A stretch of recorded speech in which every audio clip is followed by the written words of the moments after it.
Pada Desember 2025, masyarakat adat di Kampung Wanam, Kabupaten Merauke, Papua Selatan, menancapkan salib merah sebagai simbol pelarangan adat terhadap seluruh aktivitas perusahaan yang menggarap proyek cetak sawah 1 juta hektar karena dianggap melanggar hak ulayat, dilakukan tanpa persetujuan, dan menyebabkan kerusakan lingkungan. Proyek ambisius pemerintahan Prabowo Gibran untuk mencapai swasembada pangan ini dikomandoi oleh pengusaha kontroversial asal Kalimantan Selatan, Andi Syamsuddin Arsyad alias Haji Isam. Terpilihnya Haji Isam sebagai pelaksana proyek nasional ini tidak lepas dari nama besar, sumber daya yang ia miliki, hingga kedekatannya dengan elit pemerintahan.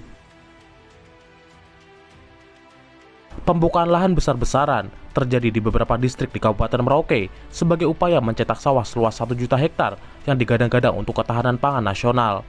Proyek ini adalah bagian dari program Food Estate atau Lumbung Pangan Nasional yang dihidupkan pemerintahan Jokowi dan diteruskan oleh pemerintahan Prabowo.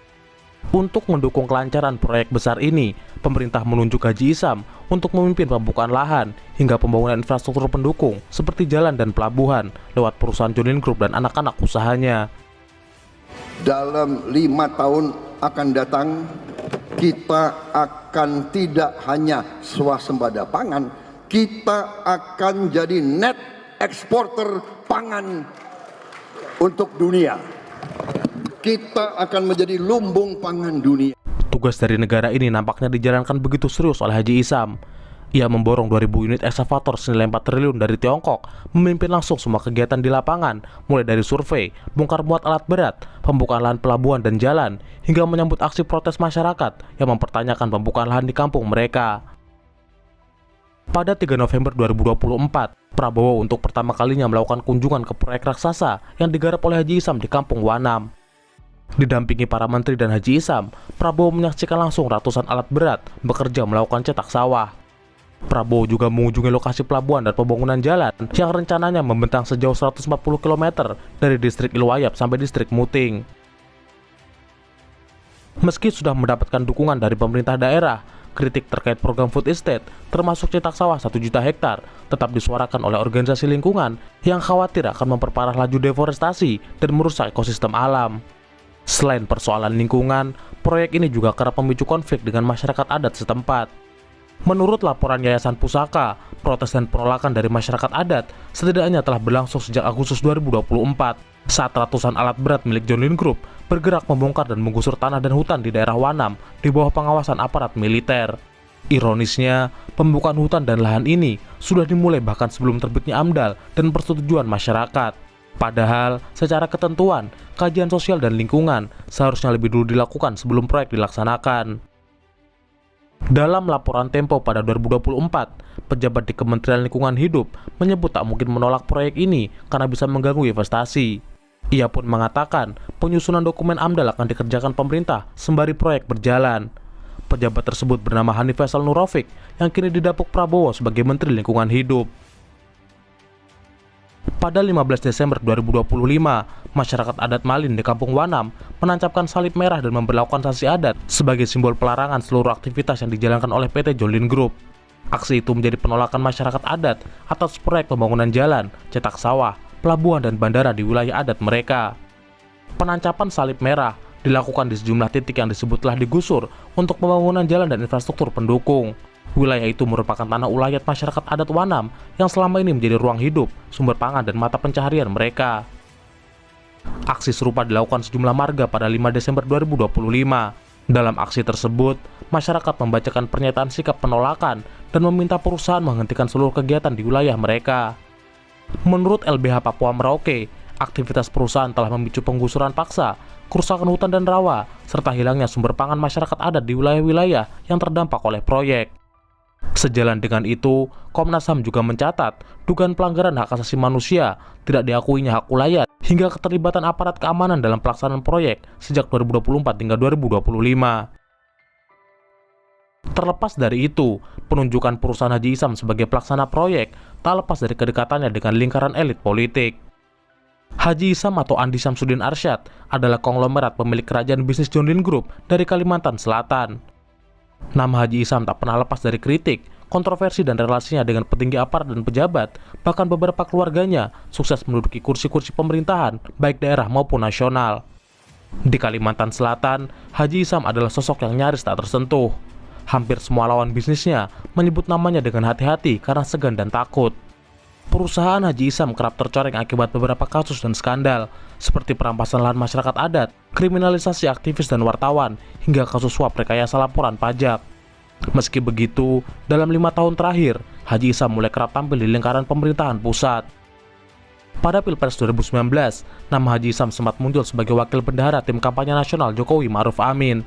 Sementara kedekatan Prabowo dengan Haji Isam mulai tampak saat masa Pilpres 2024.